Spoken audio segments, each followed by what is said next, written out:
You're listening to the Rotten Gems podcast, the show where three dudes talk about movies we love that critics maybe thought should be sentenced to 10,000 years imprisonment and made to wear a tunic as a symbol of their deceit. Let's get riding.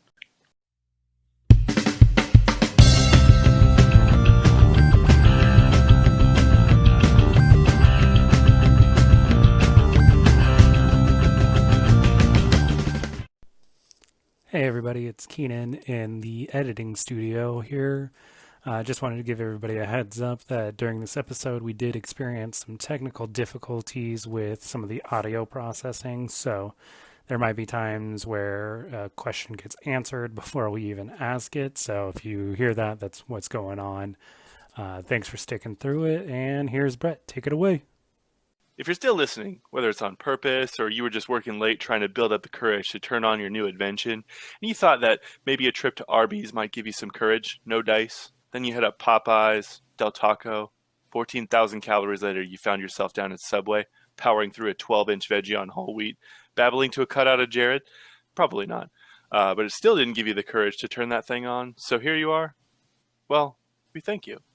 And who exactly is we? Well, let me introduce you to my co-hosts. I'm Keenan. And I'm Marcus. And I am Brett. We are your Rotten Gems podcast crew. Captain Kirk's nipples, guys. You ready for this? Oh, I'm ready. That's right. Today we're talking about Land of the Lost, starring Will Ferrell, Anna Friel, and Danny McBride. Friel sounds right. Honestly, never heard of her before this movie, so yeah.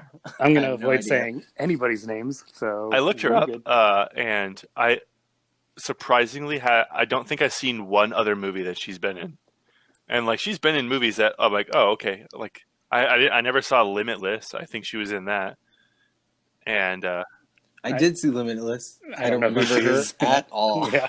It's just interesting that she was chosen for this movie. Then I guess. It's hard when you can't keep your eyes off of handsome Bradley Cooper. I mean, that's fair. That's why they had to CGI him in Guardians of the Galaxy. They wanted him to steal too much of the show. Yeah, he was originally cast as Star-Lord, but they were like, you're too goddamn handsome. So they went with Chris Pratt? Okay. Yeah.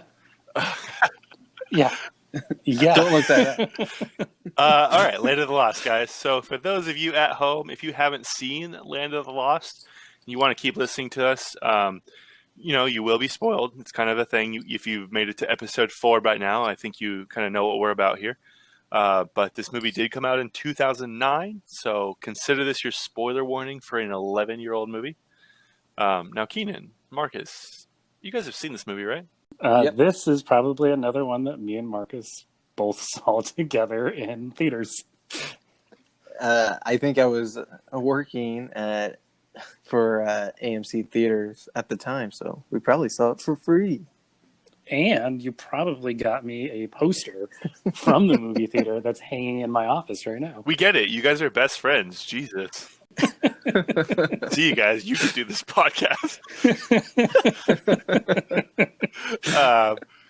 So, yeah, here's a quick synopsis of Land of the Lost. So it's from Flickster again. A space-time vortex sucks scientist Rick Marshall, Will Ferrell, and his assistant Holly, Anna Friel, and a survivalist, Will, Danny McBride, into a world populated by dinosaurs and painfully slow creatures called Sleestaks. With few resources at their disposal, Rick, Holly, and Will must rely on their only ally, a primate named Chaka, to try to survive long enough to figure out a way back home. That's, once again, this description, I think, is pretty detailing of the whole movie. We That's don't it. If you're listening, you don't have to watch it. We pretty much covered it. Something I did...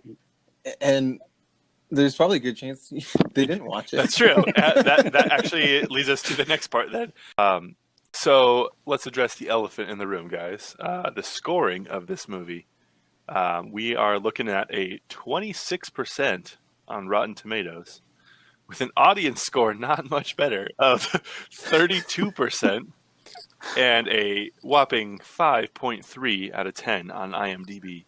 That's 5.3 chorizo tacos, 5.3 gallons of dinosaur urine, and 5.3 copies of Matt Lauer Can Suck It. out of 10. So let's right away.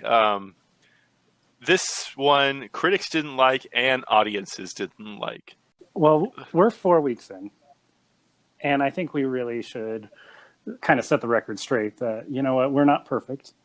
We might be wrong about some of these movies that we rewatch, but god damn it, this was not That's one it. of them. I felt like there was more to that. Yeah, I mean, I expected a bad Rotten Tomatoes score. Like, I really did, obviously. But when I saw the audience score, I was pretty shocked because this is a funny movie. Yeah. I'm going to go on record here, and I'm going to just flat out say I don't think that this is a good movie, per se. But I did enjoy it, absolutely, and it did make me laugh. And even now, watching it 10, 11 years later, I did still enjoy it. It's like there's a difference between movies that are great and movies that you enjoy. You know what I mean? Like, yeah, definitely. Like for instance, I love the show Arrow and all of the CW shows. Is Arrow a good show? No, probably not. I honestly, I Shots fired. Because I know, like, both of you guys I know are really into those DC CW shows. Yeah, and like I started watching the first season of Arrow, and I mean I could see why you guys like it, but like some of the acting was bad, and like, of course, like I couldn't get past it. So I get it. It's kind of like a guilty pleasure. Yeah, and in terms of quality, again, not great, but it's still entertaining. It's a universe I enjoy. I do like the cast in it. I've met a lot of the cast through like Comic-Cons and stuff, and okay, I was in it from. He knows personally. He's gonna call in a couple of John Barrowman. I had him sign my bow, and he smelled it. So I have a signed bow from John Barrowman in my closet, and he knows the scent. But anyway, this is in that alley too. I'm fully aware that it's not good. So if you're listening to this and you're like, this movie sucked, we know that. But we liked it, okay? But if it didn't make you laugh, right? I mean, at least I know I can realize that it's not good. I'm not sure if you guys actually like thoroughly enjoy it still or whatnot, because I know when we met initially to create this list, this was high up there because we all did like it. But again, after watching it now, I'm like, okay, like it's still funny. It's not as funny as I remember. I still definitely enjoyed it for sure. But that's probably why I haven't watched it since I originally first watched it. What would you rank it? Like out of 10? On a Rotten Tomatoes scale. If I was an audience score, I mean, I'd probably rate it a 5 out of 10. So 50%? Yeah. So around 50%? Okay, so that brings me to a line of questioning for you. I just want to throw out a couple of random movies and see if you would rank it higher or lower than this movie. And I'm going to just go on. I'm just going to go on a random movie generator and see what pops up. Let's see the first one. Would you rank this higher than Absolutely. Risky Business? Without a question. Okay, interesting. A few good men? I'm going to be honest here. I hate Tom Cruise with a passion. But I did like A Few Good Men, and that was a good... Okay, here we go. Here's the opposite end of the spectrum. That was a good movie. I can't argue that. But like, it's not one that I'm like, oh, that's a favorite. I got to watch that again. Once was enough for me, but it was a good movie. 12 Years a Slave, great movie. Am I in a hurry to watch that again? No. All right, here's a good one. Tropic Thunder. I mean, okay. Now this was Tom Cruise's one role that I enjoyed. Now I enjoyed A Few Good Men for the movie, but not for the Tom Cruise role. But I mean, this Tropic Thunder had to be Tom Cruise's greatest role of all time. Well, he played more realistic. He probably played himself, to be honest. But yes, but better. Speaking of Tom Cruise, the scene with Matt Lauer, I didn't know that was actually referencing an interview that Matt Lauer actually had with Tom Cruise, where like it was just an Was it the extremely glib? awkward interview, and Like, you're being glib right now, or whatever he said. He said something because it was about like antidepressants. yes, Or yes, that's the Okay, It was like- I didn't know until right now that that's what that was based off of.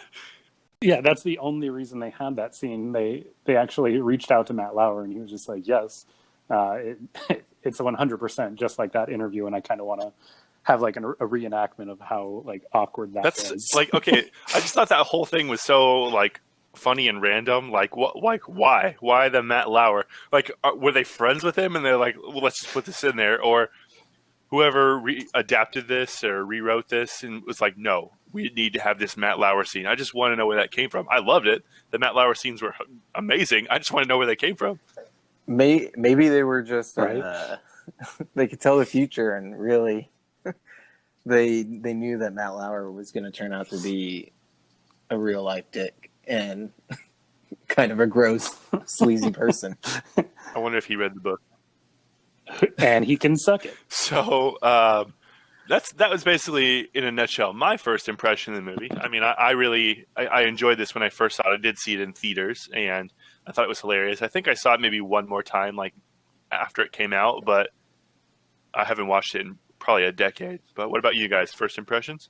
I mean, obviously, it's got Danny McBride and Will Ferrell, so it was a hilarious movie. Again, I would agree with you. It probably wasn't a great movie, you know, because like you, I really didn't rewatch it too many times. It wasn't one of those movies. Like, I forgot I even had it. I had it on like DVD that I think I bought from a Blockbuster used. That's a weird thing to admit, but okay. We're old, man. We lived in the age of Blockbuster. The age of Blockbuster closing. Did you fire it up on your VCR? I would have, but yeah, I mean, but I thought it was funny. I still like it. It still makes me laugh. What about you, Kenan? yeah, I'll be honest. Off of memory, I would have probably rated this probably in the 80s. On a rewatch, I could definitely drop that down to around 60. It's funny, but it especially halfway through the movie, it definitely starts to drag a bit. But it's still enjoyable. I think more it's just the style of humor that we like, because it's got all of the people, you know what I mean? So that was a thing I wrote down here I wanted to talk about. And tell me if you guys agree, but I'm watching this and I'm like, Danny McBride's character in this movie, is he not the exact same character he played in Hot Rod? Like, he literally even had a bag of fireworks in this movie too. I'm like, oh, it's Rico. They were actually recording at the same time, and he was just like, "Hey, hang on, I gotta get into character." Like, done. Like, I feel like they saw a Hot Rod and they're like, yeah, just do that again. And you know what?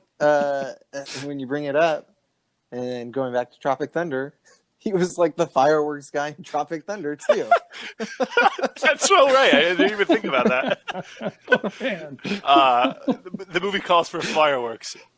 Anyone got Danny McBride's number? Jesus. Now, like, this makes me want to go down a rabbit hole and see if there's any more. Wait. That'll be our next. That's our next spin-off. Wasn't podcast. he okay? 30 minutes or less. Wasn't he the Bond guy? He was the guy. Yeah. Okay, what is that movie rated? Because I love that movie. Hold on. You know, I have no idea. I'm checking that one right now. I think that was one of those movies, again, similar to this one, where I watched it once. I know I thought it was funny, but, you know, there's just so many movies out there now.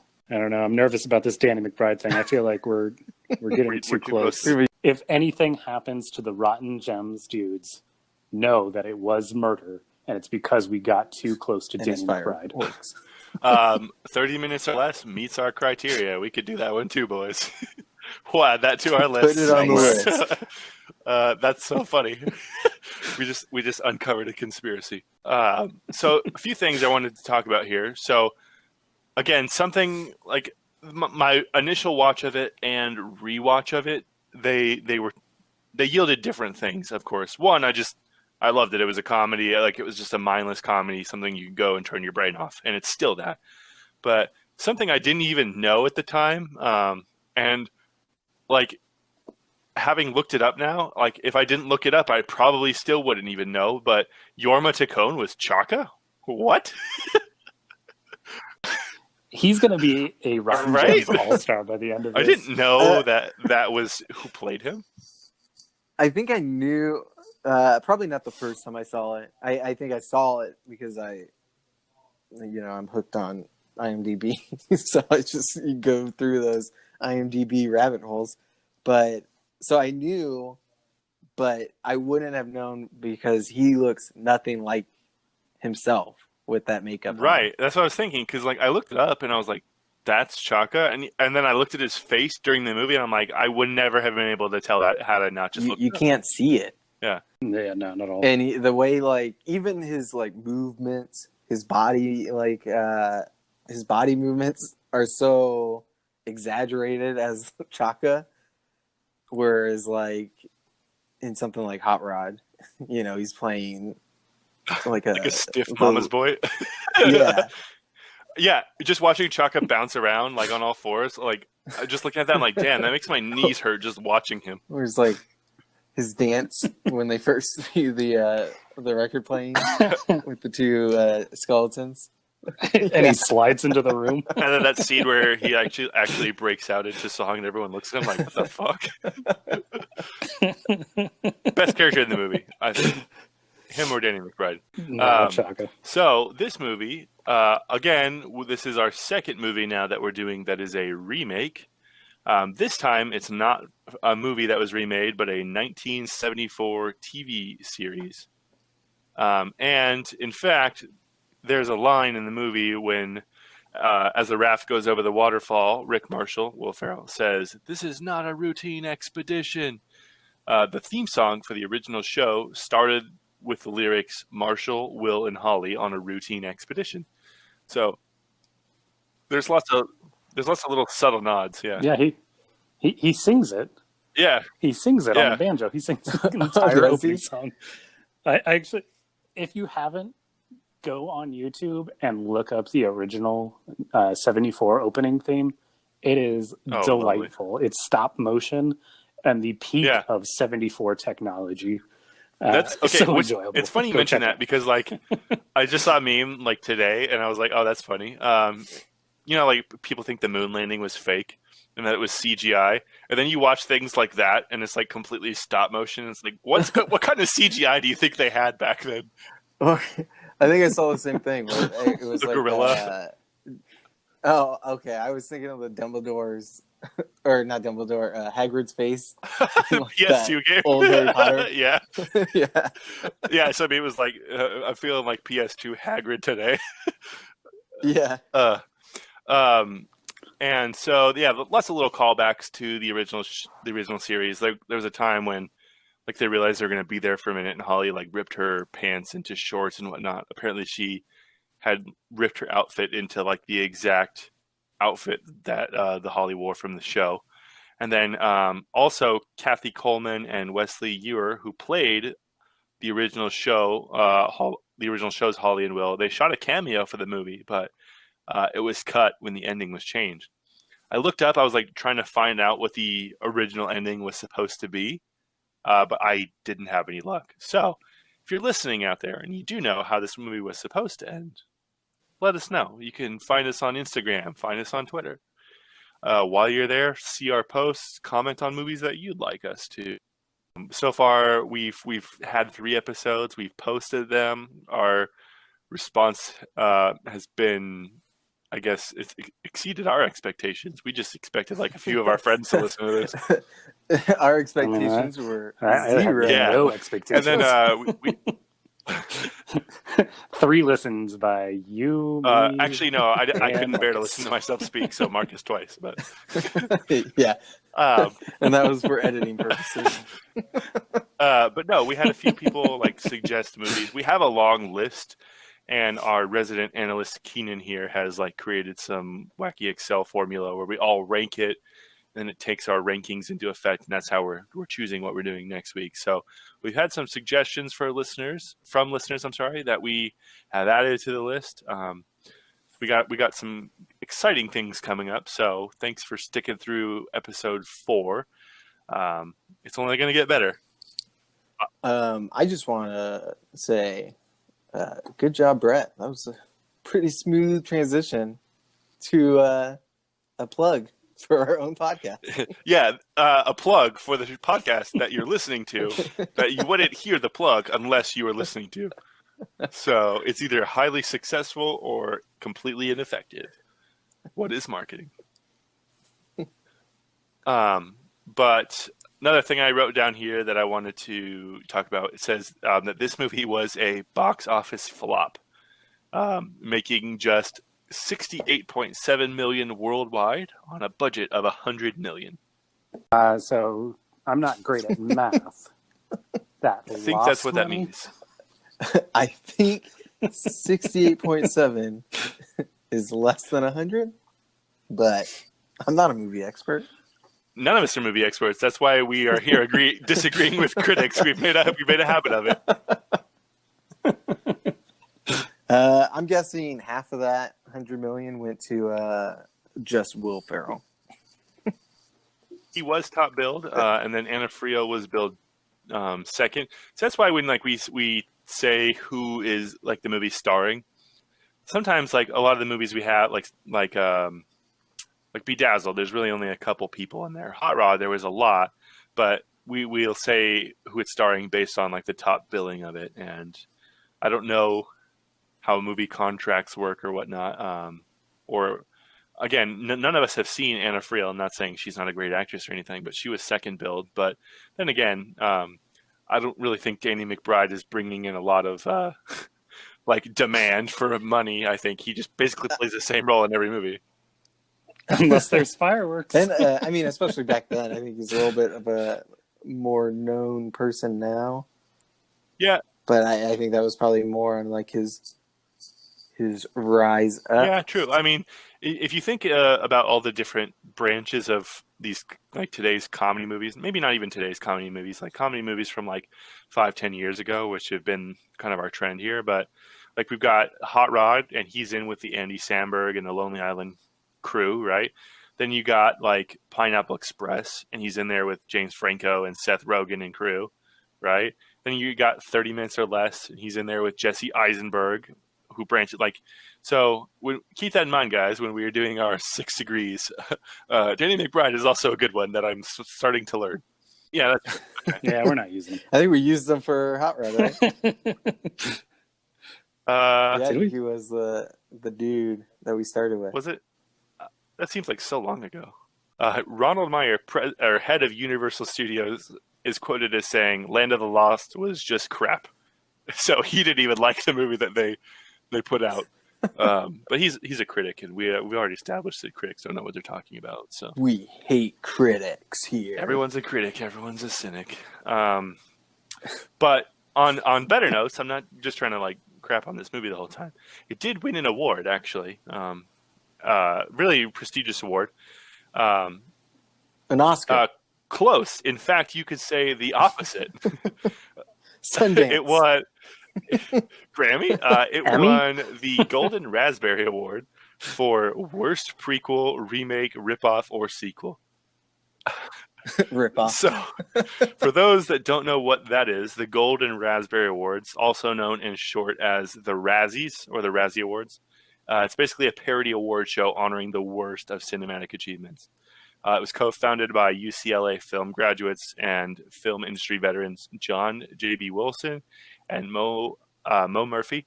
The Razzie Awards satirical announcement ceremony has preceded its polar opposite, the coveted Academy Awards, for 4 decades.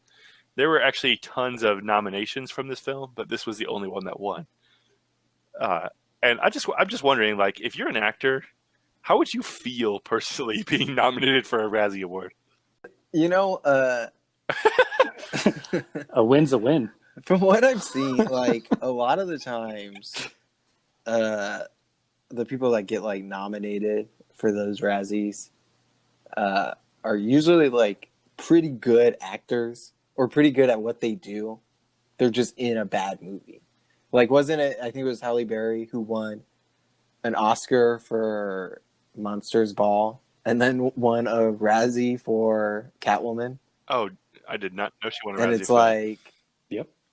I think it's like a known thing where she accepted her Razzie, but brought her Oscar with her or something like that. See, but I feel like that's So, I feel like that's different though. Like, if you win an Oscar, then like in my mind, I'd be like, okay, that's it. I'm done. I've done all I can do. Like, but a Razzie is like, okay, well, this movie was bad. I already have my accolade I need to prove that I am great here. So, but like if you're like Yorma Tacone was nominated for worst supporting actor as Chaka, and I'm like, first of all, fuck that. Chaka was great. That doesn't make any sense. Right? He was great. But also, Chaka. Like, I feel like Yorma, if he won that, he'd be like, yeah, this is awesome. But again, I guess it depends on the type of movie. Like a comedy, I feel like this type of movie, if they won a Razzie, you know what?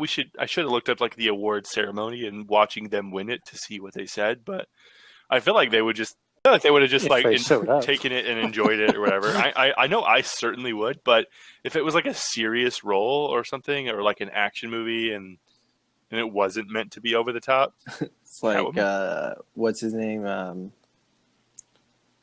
Steven Seagal, something like him. Like I feel like he would take it a little bit more. Wait, you mean serious. Steven Seagal might overreact to something? Him and Mel Gibson, man. Whew. Let's see, what else did I have? So Ron Harper, who portrayed Jack Marshall, Rick's brother, in the third and the last season of the show Land of the Lost in 1974, he was invited to shoot a cameo in this movie. He declined because, in his own words, I have this problem with dinosaur urine jokes.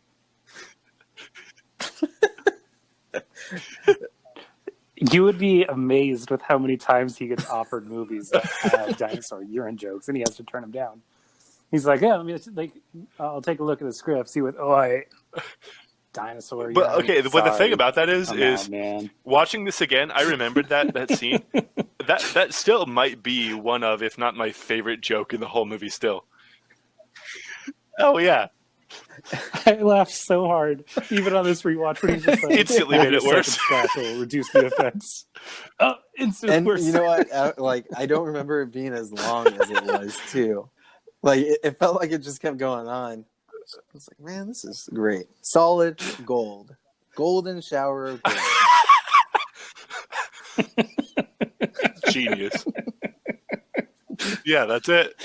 Well, you're gonna have to end the podcast. All right. That's a joke. We're not gonna be able to do any better than that. That was like one of my favorite jokes. I think another one of my favorites was when they're like high on the tree fruit juice or whatever.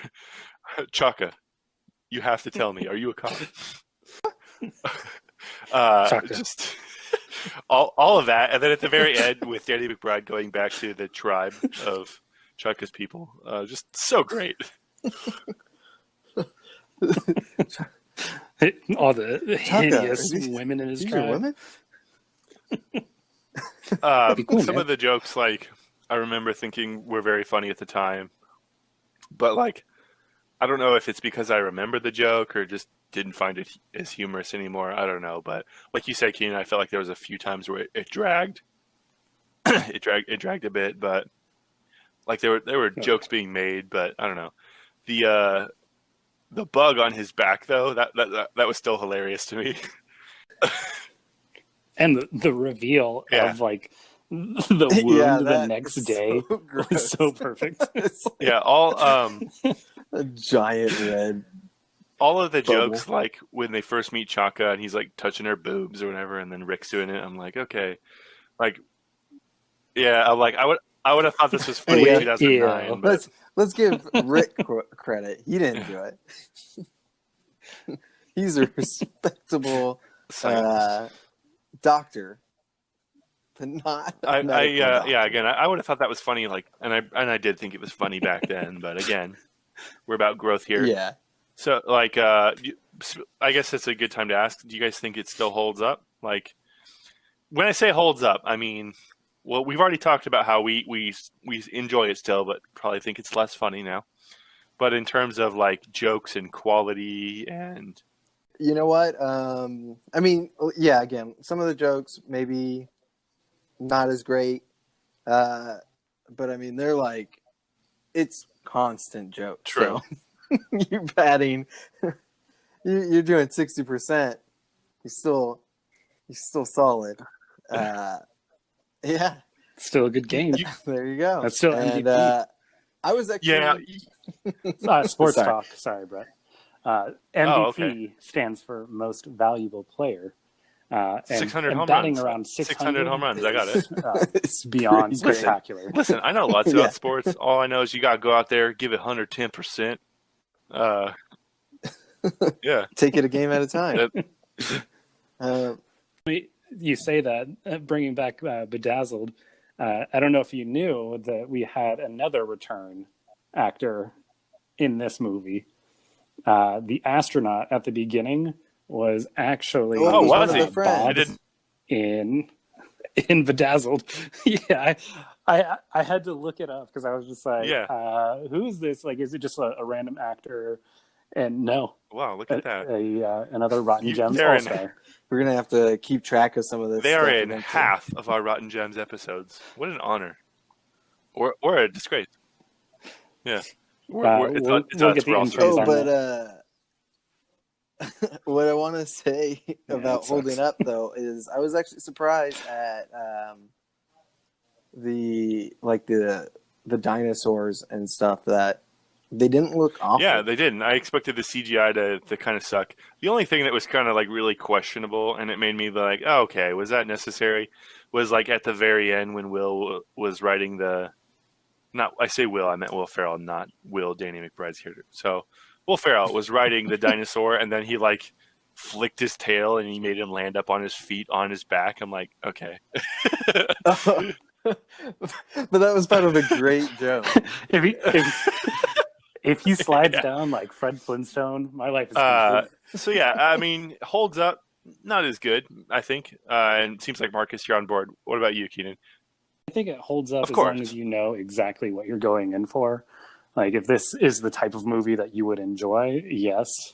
10 years is a long time, though, and some of these jokes... And again, like, if it's your type of humor, I want to touch on that, because I feel like at this point, you know what comedians you like or not. I know a lot of people who personally cannot stand Will Ferrell. And he does play a similar role in many movies, and this is no different to that. But, I mean... Yeah, we already went through the and I know Keenan, you're not a fan of Adam Sandler, and it's the same thing. Like, this isn't much of a different Will Ferrell movie. So if you like Will Ferrell, you like just turning your brain off and maybe getting some laughs and watching something a little different, then absolutely still holds up, I think. But Keenan, you watched the director's cut, didn't you? Any other like gems in that? So I watched it twice, one with the commentary on, and a couple things that were mentioned was the scene where they were doing the translation for Chaka, when they were asking why he was banished from his crime, or banished from his tribe, and what his crime was. It turns out that the original script was a little bit darker. The actual translation was supposed to be he was convicted of raping an apple, and that's why he makes that motion. And if you watch and he makes that motion, it kind of makes a little bit more sense. So basically, this movie well. was about to be "Call Me by Your Name," starring Timothée Chalamet. Yeah. Well, "Call Me by Your Name," I'm pretty sure that was an Oscar-nominated film, so maybe they should have done that. And if you don't know what I'm talking about, watch "Call Me by Your Name," and there is a scene that it transcends, and it involves an apricot. So I still enjoyed that movie, but that makes sense because this movie was supposed to be rated R initially, and they cut it back to PG-13. It was a bold move because this was based off. That's funny because I never watched the original series, but to take a kids show and already make it PG-13, I mean, you have to do that to cater to the crowd because I'm not seeing Will Ferrell make any kids movies, but R is pushing it for a kids TV show, and the TV show was actually Rick was just a dad. He had like no scientific like expertise. He was just a dad, and that was his daughter. And I don't know about Will's I think character, Will was but also part of that family. Just from when I was looking on IMDb, it looked like it was so Will how did they Marshall, get into how did they get must have into changed the that too. space age thing, time continuum, whatever, tachyon? it's pretty interesting.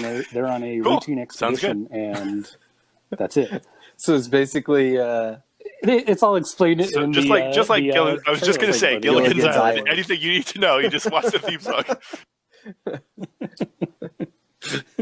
Something about a 3-hour tour, and yeah, we get it. They're stuck there forever. That is all I had written down to talk about. You guys have any other things you wanted to bring up? I want to. The Zarn. Do you know who the Yes, Zarn was? I did know, or I saw that on. I did not. I IMDb didn't when look it was up. looking it up too. What? Leonard Go ahead, Nimoy Marcus. was Zarn. Oh, That's where their budget went. So let's say 50 million went to Will Ferrell, 45 went to Leonard Nimoy.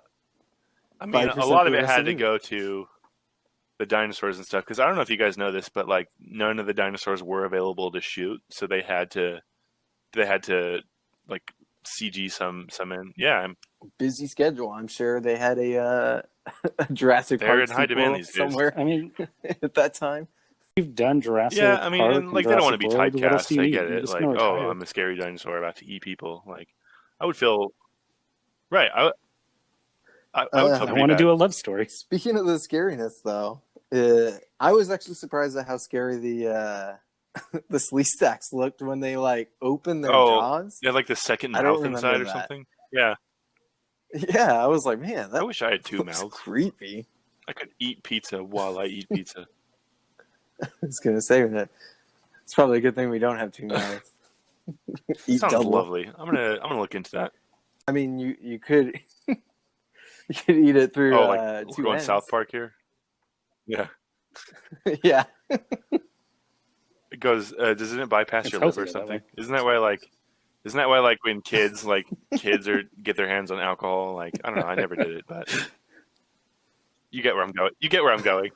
What? You never heard the thing like kids would like soak a tampon in vodka or something and put it in their butt, and it's supposed to like make you get really drunk because No. it bypasses your liver or something. I never heard of that for Not kids. When I say kids, I mean like remember 15, 16-year-old kids that like get their hands on alcohol. I remember like watching like a documentary about some like Native American tribe that would do like alcohol enemas and they would just get wasted. And we watched that in school. I think. Right before the episode of Bill Nye the Science Guy. so you, Yeah. So, I mean, so you watch it happen I and then think Bill Nye it's real, explains why. Right. Perfect. Pretty much. Nowadays we've evolved and we just get absolutely smashed on a White Claw. One last thing before we move on. I kind of have a theory on how this movie actually came to be, and it actually goes all the way back to 2001, and we can give thanks to Kevin Smith for this. In the movie Jay and Silent Bob Strikes Back, Will Ferrell plays a wildlife marshal whose name is Federal Wildlife Marshal Will and Holly. Oh, which weird. is the name of all of the characters. That's and crazy. he's a marshal. Yeah. So he took, Wow. yeah, What he's year Marshal was that movie? Will and Holly. 2001. 2001. So from 2001, Will Ferrell let that stew. Now I'm in wondering his brain if when he until saw that this 2009 when he made this. again, I don't know how any of this works, but like the people that made the movie, do you think they sought him out, or do you think he saw that this script was available and his agent was like, let's get Will for that? I don't know how that works. I don't know because sometimes My guess- bigger Go ahead. comedians like that, especially Will Ferrell, who's so big, like he could probably have just been like, "Hey, I want to work on I want to do a Land of the Lost movie. I'm sure, yeah. He's got some pulling power. The other thing I can think is his age range would probably put him around the same time of the original That's true. airing of the show, so he might have been a fan of the original. That's the year my mom was born. Haha, Well, you don't know her maiden Now we know name. one of your security questions. Which is... Which is... I don't even know her maiden name. I should figure that out. Yeah. Hope she You don't doesn't know my listen to dad's this. middle name, which is Leroy. Right. Yeah. Leroy Jenkins? All right, guys. I think it's time for our next segment here, which is a little game we like to call Bed, Wed, Behead. So we're going to take It's my three favorite characters game. from the movie. So good. Obviously, again, we as we explained before, we're three straight dudes, and it makes obvious sense to throw the women in here. So that's why we usually don't. And we're just taking this out of this, and we're just going to pick three people. Especially since there's This literally movie does one not woman pass in the this Bechdel movie. test, and we are aware of this. Yeah. So obviously, I have to. Our man Chaka. All right. I think it would be easiest to probably go with the three main characters, but I'll let Keenan pick his own character. I'll go with Danny McBride. And I'm going to throw a wrench into what you want. And I'm going to say Matt Lauer. Okay. Well, that does make one of them very Yes. easy. All right, I think I know how this is going in my head, but let's see what you guys got. All right. I'll go. I'll Suck it, kill Matt Matt Lauer. Lauer. Get that out of the way right away. All right. The other two is a little tougher. I don't see. So it's a little hard because do you want to be married to Chaka? Because you probably don't know his language, but maybe eventually you pick it up. But he also is a prince, so he might feel a little entitled. But Danny McBride probably would get a little tiring too. So I'm going to go with Mary Chaka and bed Danny McBride. Keenan, what are your thoughts? I did differ. Obviously, Matt Lauer. Peace out, homie. But I said wed Danny McBride's character, Will, just because he is motivated. He is always looking for the goal of building his own casino. Yeah, Don't make him mad, though. What happens if he gets mad? I'm going to have to side over with you, Keenan, and add on also that he is loyal and he'll be there whenever you need it, except that one time, because honestly, he didn't really expect you to call him the favor this soon. So on this one, unfortunately, he has to say no, but I think it's going to be awesome for you and for your personal growth to just hit that one solo. But the next time, he's there for you. So I am in agreement with you, Keenan. Brings us to our next game here.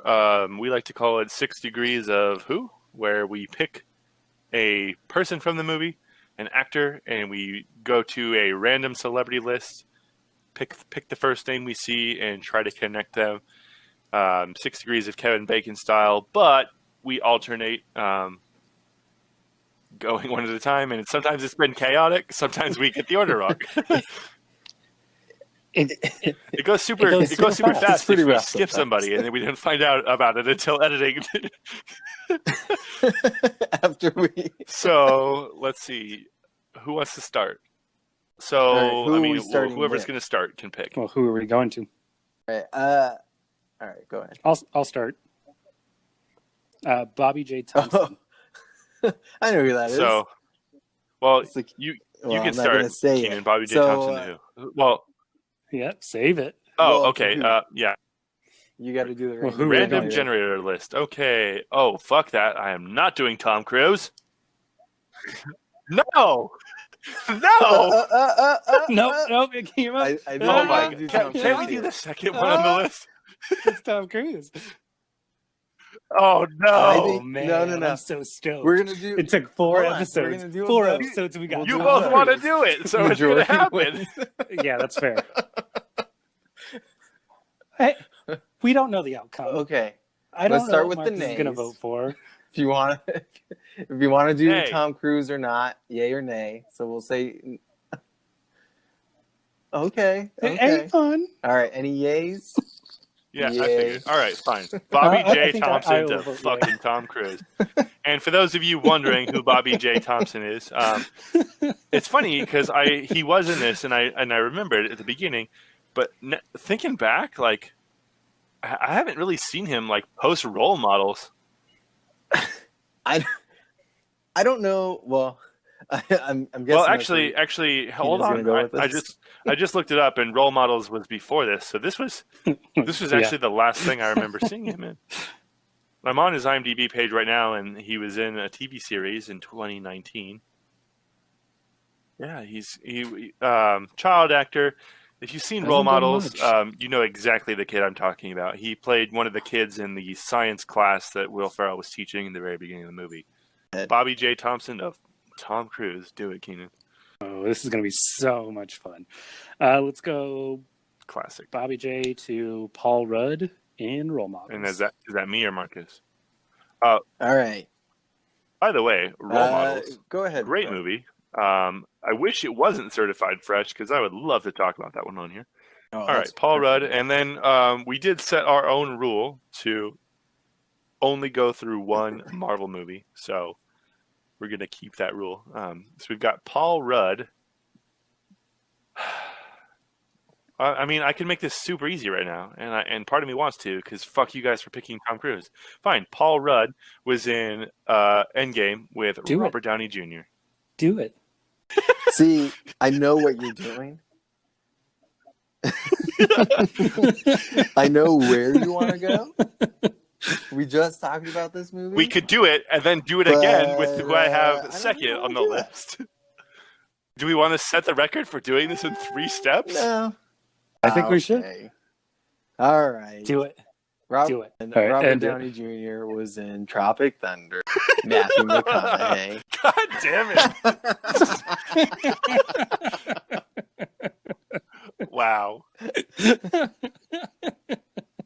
Matthew Well, McConaughey I was didn't see that in. coming. I didn't either. All right. Well, Wait, did I go? Yes, I did. I went to Robert Downey Jr. Yeah, that's right. It's back to me.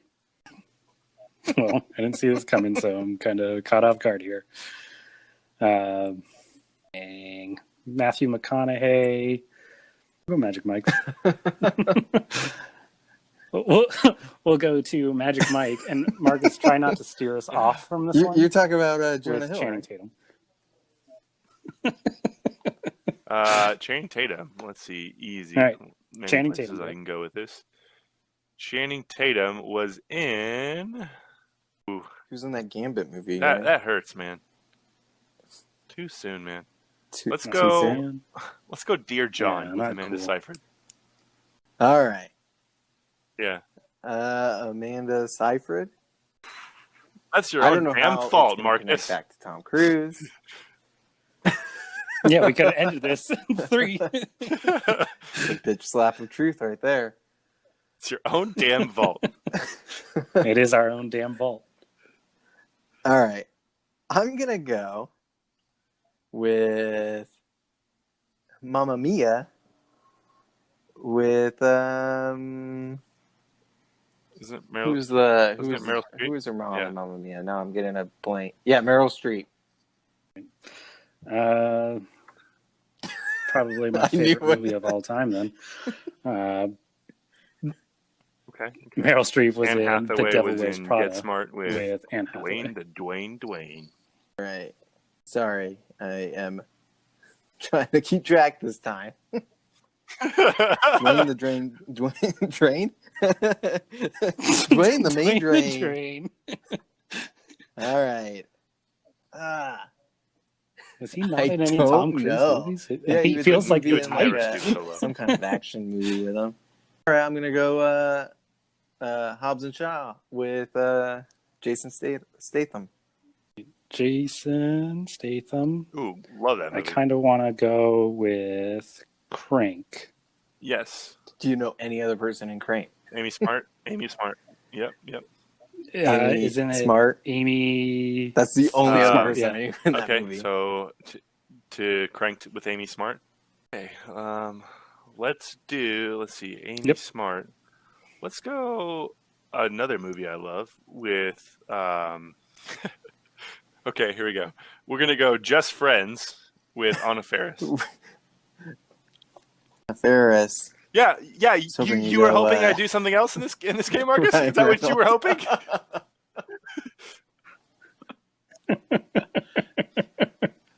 All right. I've screwed us, guys. Because I'm trying to get Anna Faris Yeah, you did. to Tom Cruise. Their little bubbles of actors do not really meet up in that Venn diagram. Sure. You did this. So I just keep going. I'm going to say Anna Faris was in Take Me Home Tonight. And fun with fact, that's Chris actually where they Pratt. met and started dating. Was during that movie. And then eventually got divorced. Wow, Marcus, you made us sad twice tonight. Now I'm sad.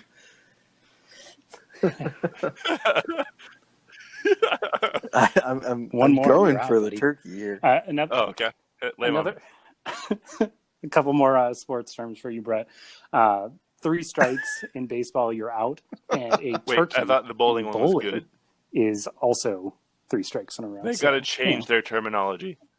If you get 3 strikes in bowling, then that's good. If you get 3 strikes in baseball, then that's bad.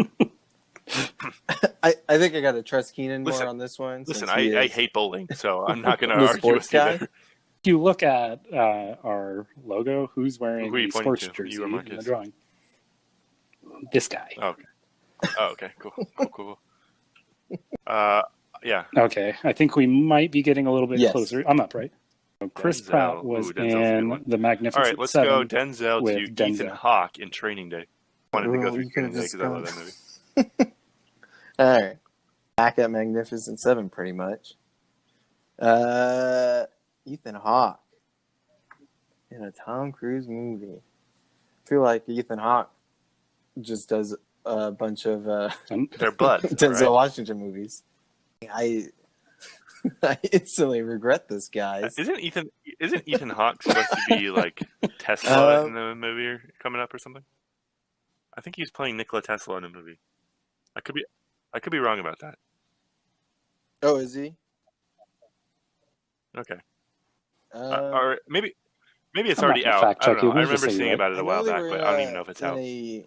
Remember seeing another like Western movie preview called like The Kid, and he's in that with I think Vincent D'Onofrio is also in that.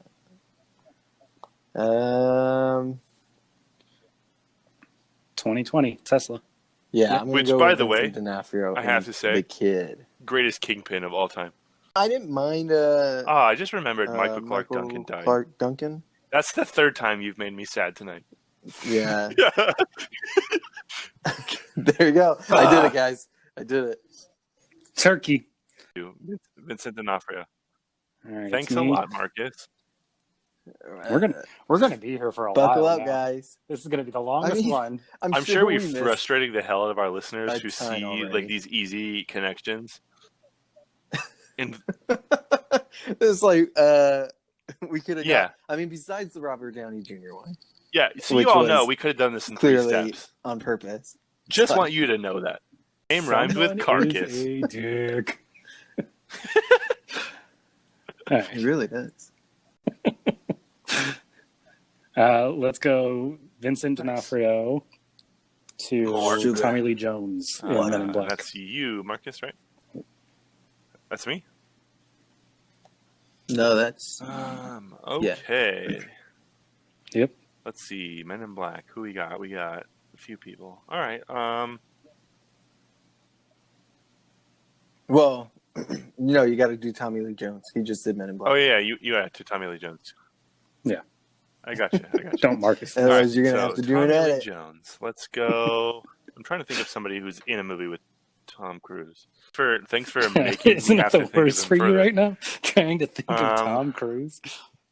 God, I think I hate what I'm about to do, but I did not like this movie at all. But no, I'm not going to do it. I was going to go through Cowboys and Aliens, but okay, fine. I'll do this. Tommy Lee Jones was in Small Soldiers with Kirsten Dunst. Come on, Marcus. I know. Oh, there we go. Okay. Oh, I'm not. I swear to God, dude. Okay. I swear I'm to not God. going to do it to you guys because now I'm annoyed at myself. But Kirsten Dunst was in Interview. Yeah. the vampire movie. I don't know, with Tom Cruise. The vampire movie. I can't even think of it. Kristen now. Dunst I'm was in already Twilight. forgetting it. Yeah, Interview with a Vampire. Like the best part of you making the choice to make this go longer is it Congratulations. impacted you the most. Yeah. All right. Dang. How many steps was that? It was Marcus? what's his name? 19 steps. That was 19. You know, not the worst for how bad it got. Oh, it's weird. Tom Cruise. Do you want to know was something 19 so when weird? he first started acting. I wish I was It's done a with this fact that I 19 just minutes made ago.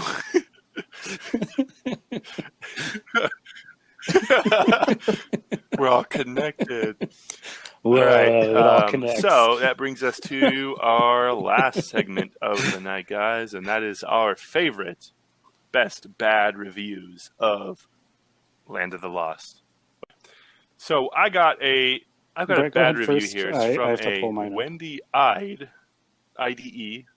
with the Times UK, and she says, "A doughy, inexpressive Will Ferrell extinguishes any flicker of originality in one of the worst performances of his career." So first off, Wendy, fuck you. And here's why, for a few reasons, right? Flicker of originality. So you do know that you sat down and you watched a Will Ferrell movie, correct? Like you were there, you watched this. And also, one of the worst performances of his career, I'm going to go ahead again and say this is a Will Ferrell movie. Will Ferrell plays the same character in every movie. He is typecast. He just plays the nutty, funny guy who's like not all there, whatever. See any movie and it's Will Ferrell's same performance. So the movie was bad, perhaps. Worst performance of his career? I don't know. But the biggest problem I have with this was the second word of her review when she says a doughy inexpressive. And I was like, did she just call this man fat? And I looked it up. I've never heard the word doughy used before. She sure as hell did. So it's one thing if you don't like a person, but to call them fat and on top of it, like, look at this fat loser. Not cool. And now I'm getting high school flashbacks. So I'm going to stop talking. And you know what's crazy is that really? Will Ferrell, he like runs marathons and stuff. Yeah. So I mean, he obviously has a little bit extra stomach weight, but it's not like unhealthy. He's Interesting. I think that's just how his body is. Let's give her the benefit of the doubt. Maybe she was talking like donut wise, like the things you eat for breakfast. I mean, they're kind of like Donuts? a sweet dessert, right? No, you I mean, yeah, you can. What's But the that's problem? like eating cake for breakfast. The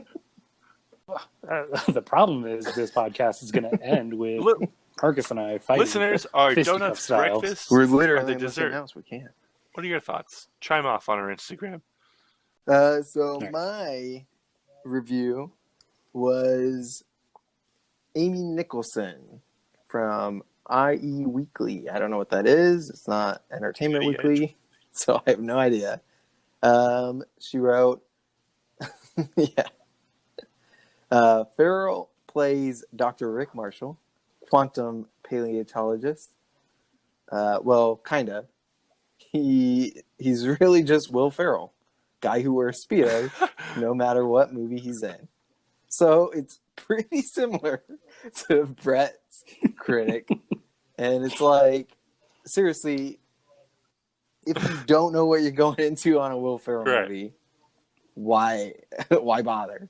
Like, he plays basically the same character. I think he's played in like 2 movies that I can think of that aren't, the Which slapstick, ones are you talking about? lowbrow comedies, like that Everything Must Go movie, and then the Stranger Than Fiction, which It's I like remember both when of them being pretty good. Jim Carrey went on his But like little serious streak.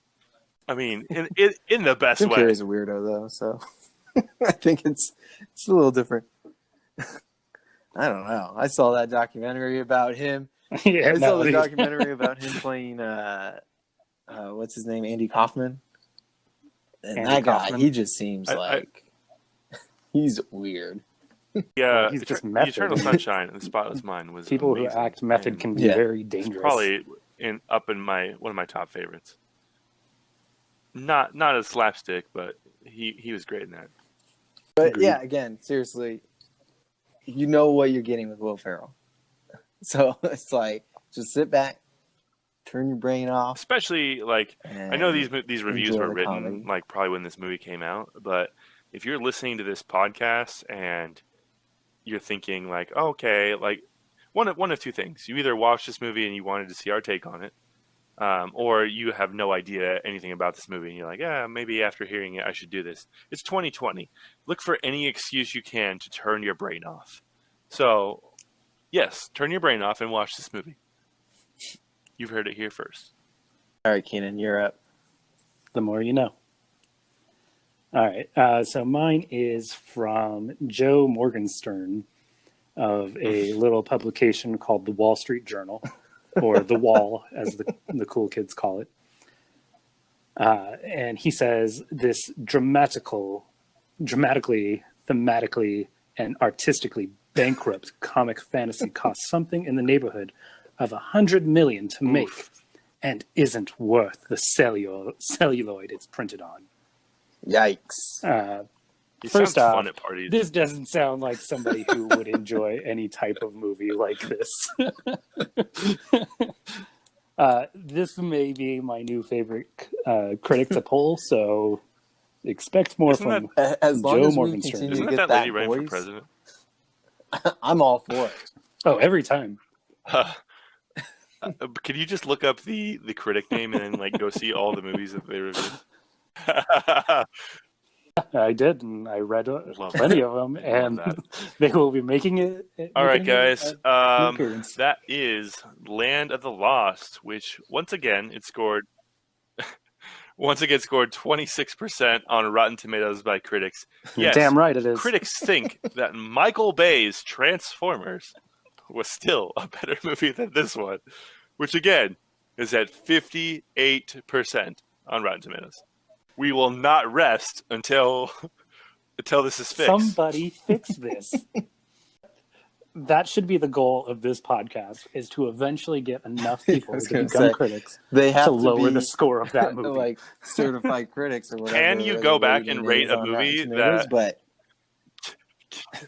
Can't be too hard. Can you go back and rate a movie that old? Like, Sick what are the burn. criteria? Because, like, it's funny because, like, when you buy a DVD or something or a Blu-ray and it has like certified fresh on the case, I'm like, isn't that a little cocky? Like, yeah, it's like it's fresh now, but what if some This asshole can like gets all of change. his friends and like, hey, dude, let's go trash this movie? and that That's the strategy. You make a movie and immediately say it's fresh after Yeah. you review it, Well, I mean, when we and then print it. It was when we it saw was when we fresh did at a Heavyweights, point in wasn't one Those of our a-holes reviews like are us. 2014 or something? time. Yes, Guys, like go be a critic yes. and downvote So we can Transformers. do That's this. all we're asking. Make your But I do want to leave Make our your voice listeners heard. with this. So just important, times are tough these days. So listen, guys, sometimes you'll be presented with tough decisions in life. We can just pretend we're asleep and hope they go away, or we can act. Because in the words of Dr. Rick Marshall, there's always a way out. Because if you don't make it, it's your own damn fault. that is Land of the Lost. So join us next time, guys, where we talk about The One, starring Jet Li. This should be interesting because this is our first, I guess, non-comedy movie that we're talking about here. So I feel like we're pretty comfortable in this little comedy niche we got. So it could be a disaster. You might not want to miss that. Until then, what do we say, fellas? Have we got it down yet? Do it. 3, 2, 1. Oh, totally. Go. You ready? Do you want to count it down? You planned that, you assholes. Right on.